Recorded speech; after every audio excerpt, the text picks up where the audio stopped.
제2절에 보면은 이스라엘 백성들이 하나님께 열심히 있지만은 올바른 지식을 따른 것이 아니다. 올바른 지식, 그냥 잘못된 지식으로 열심만 내고 있다. 그렇습니다. 3절에 하나님의 의를 모르고 자기 의를 세우려고 힘써 하나님의 의에 복종하지 아니하였느니라. 그래서 그 하나님의 의 그러면은 쉽게 얘기하면 하나님의 뜻이라고 생각하면 됩니다. 자기 의를 세우러. 그래 율법이 있는데 율법을 열심히 율법만 열심히 지키다 보면은 내가 이걸 잘 지키는 사람 같아. 나만이 하나님 앞에 선 것 같아. 그러니까 그 바리새인이나 제사장들이 그렇게 하지 못하는 이 가난하고 어려운 사람들을 막 무시하고 멸시하고 막 그랬잖아요. 그러니까 하나님이 우리에게 율법을 준 뜻은 하나님의 뜻을 하나님의 사랑을 세상에 펼치라라는 것인데 그 율법을 오히려 율법만 열심히 지키다 보면은 그런 것이 아니라 오히려 교만해졌다네. 교만해져서 하나님의 의를 이루는 삶을 살지 못했다. 그래서 자기 의를 세운다는 거죠. 자기 의를 세우고 하나님의 의에 복종하지 않는 사람이 되어버린 겁니다. 그래서 그리스도는 모든 믿는 자에게 의를 이루기 위하여 율법의 마침이 되느니라 그랬습니다. 그래서 하나님께서 그리스도를 세상에 보내셔서 모든 믿는 하나님의 백성들의 이렇게 의를 이루기 위하여 그리스도를 믿으면은 의를 이루게 된다는 거죠. 모든 사람이 율법을 제사장이나 바리새인들이나 이런 율법 학자들은 율법을 지키기가 그래도 쉽지만은 일반 사람들은 지키기가 어렵죠. 어렵습니다. 그러나 예수를 믿기만 하면은 다 의로운 자, 그 하나님의 의를 이룰 수 있다는 거죠. 예수 믿기만 하면은. 예. 그래서 율법의 마침이 됐다. 율법의 마침이 되었다. 율법이 완성되었다. 그리스도에게서 율법이 완성이 되었다는 겁니다. 완성이.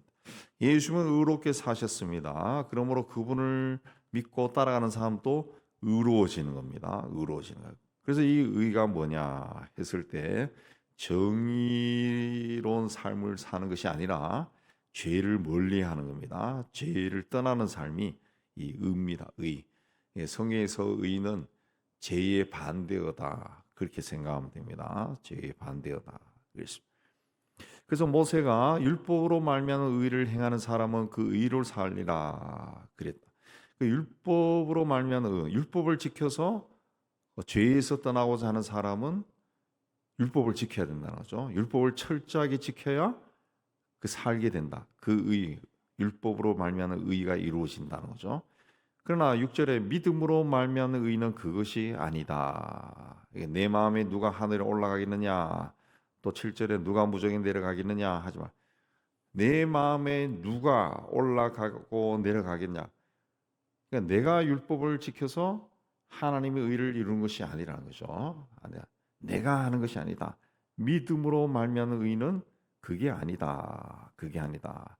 그리고 무엇이냐? 8절에 말씀이 내게 가까워 내 입에 있으며 내 마음에 있다 하였으니 우리가 전파하는 믿음의 말씀이다. 그 말씀이 가깝다 했는데 이 말씀이 뭐냐? 9절에 내 입으로 예수를 주로 시인하며 하나님께서 그를 죽은 자 가운데 살리신 것을 마음에 믿으면 구원을 받으라. 예수를 그리스도로 믿는 것이 믿음으로 말미암는 의다. 예수를 그리스도로 믿으면은 의, 죄에서 먼 자가 된다. 죄를 떠난 자가 된다. 그렇습니다. 죄가 된다. 그래서 예수를 믿어야 된다는 거죠. 그래서 10절에 이 어떻게 믿느냐? 마음으로 믿어 의에 이르고 입으로 시인하여 구원에 이르느니라. 마음으로 예수를 그리스도로 믿는다. 그리고 입으로 고백하라. 입으로 고백하라.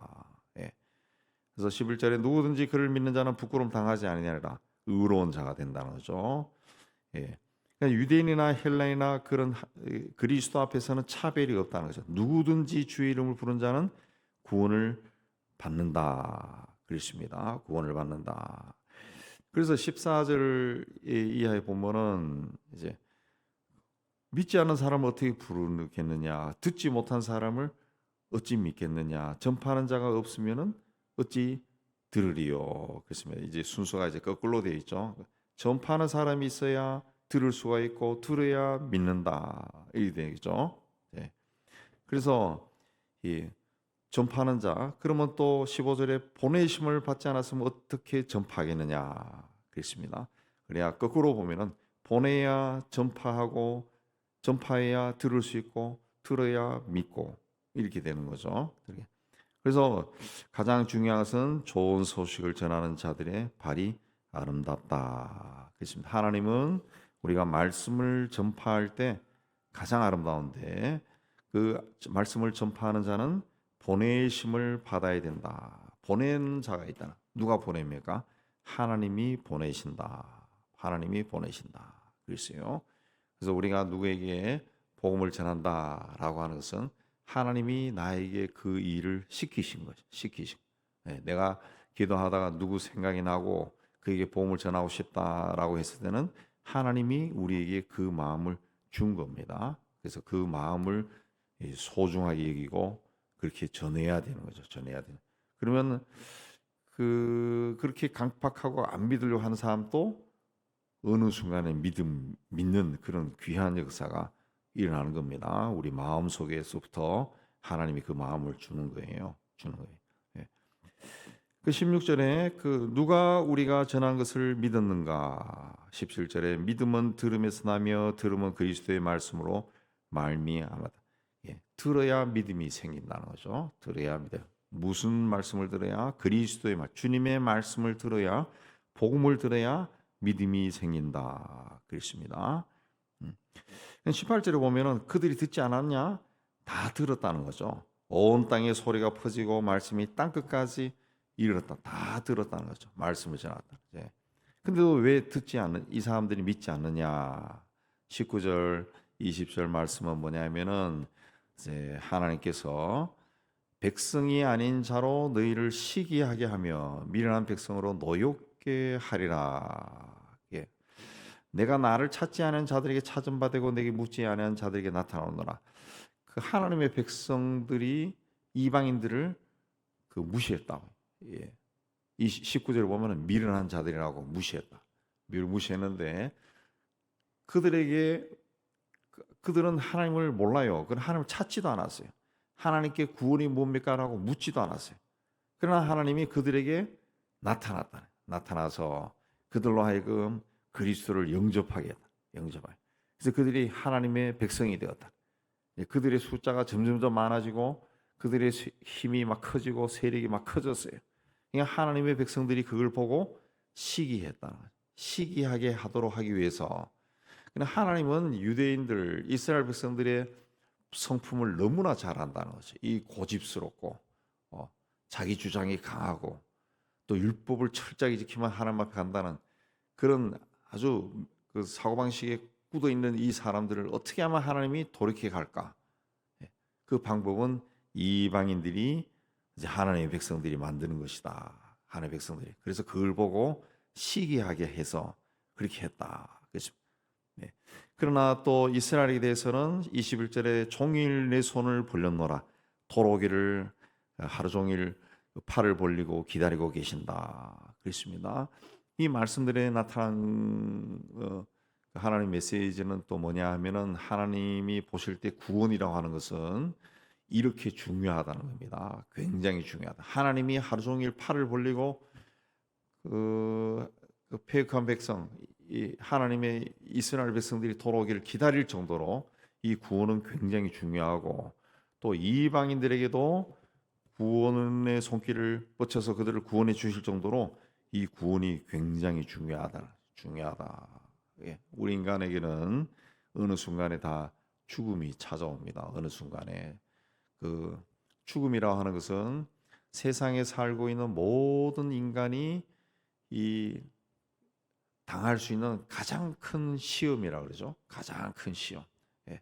믿음이 강한 사람이나 믿음이 약한 사람이나 상관없이 본인이 막상 죽음 앞에 서게 되면은 두려워요. 한 번도 건너가 보지 않은 강을 건너가야 되고 그 죽음의 길은 완벽하게 깜깜한 어두운 동굴 속을 가는 것과 똑같다. 한 걸음 내디딜 때 뭐가 있을지 전혀 모르거든요. 전혀 모르.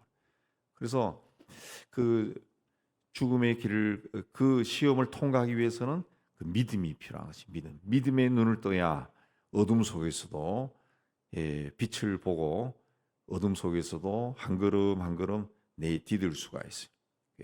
하나님은 모든 사람들이 겪어야 하는 이 죽음의 문제, 이 문제를 독생자를 세상에 보내셔서 해결해 주셨어요. 해결해 주셨어요. 죽음 이후의 세계를 볼 수 있는 믿음의 눈을 뜨게 해 주셨다. 믿음의 눈. 그래서 우리 그리스도인들은 믿음이 강하나 적으나 상관없이 죽음 이후에는 하나님의 세계가 있다라는 것을 믿음의 눈을 뜨고 보는 거죠. 그게 이제 구원이죠, 구원. 죄와 사망의 권세에서 건져내 주신 거죠. 건져내 주신 거죠. 이게 이제 하나님의 백성인 유대인들에게만 하나님께서 가르쳐 줬는데 이제 그게 모든 이방인들에게 하나님을 찾지도 아니한 자에게 거기에 대해서 묻지도 않은 사람에게 하나님께서 다 드러내 주셨다. 우리는 그 복음을 받은 사람입니다. 복음을 받은 사람. 이 복음이 얼마나 귀한 것인가라는 것을 그냥 이 주일이 되면 교회에 오고 랄랄라 찬양하고 뭐 예배 드리고 나가는 것이 아니라 이 복음이 무엇인가, 왜 성경은 예수의 사건을 복음이라 하느냐라는 것을 본인이 자꾸 새겨봐야 돼. 새겨봐야 돼. 이게 왜 그랬을까? 베레아 사람처럼 성경도 이래저래 찾아보고 새겨봐야 돼. 자꾸 새겨보고 성경 뭐 시간이 있으면 공부도 해보고, 요즘은 인터넷에 유튜브나 인터넷에 그런 것들을 정리 잘해 놓은 것이 굉장히 많습니다. 굉장히 많습니다. 그것도 보면서 본인이 이제 하나하나 정리해야 돼요. 우리의 삶은 언제 끝이 날지 알 수가 없습니다. 알 수가 없습니다. 그러나 우리는 구원을 받은 사람이에요. 구원을 받은 사람입니다. 주의 복음을 들은 사람이에요. 들은 사람. 그러므로 언제 하나님이 부르시더라도 아멘 하고 갈 수 있을 정도로 구원의 확신을 가지고 믿음의 생활을 다 하신 여러분 되시기를 주의 이름으로 축복합니다.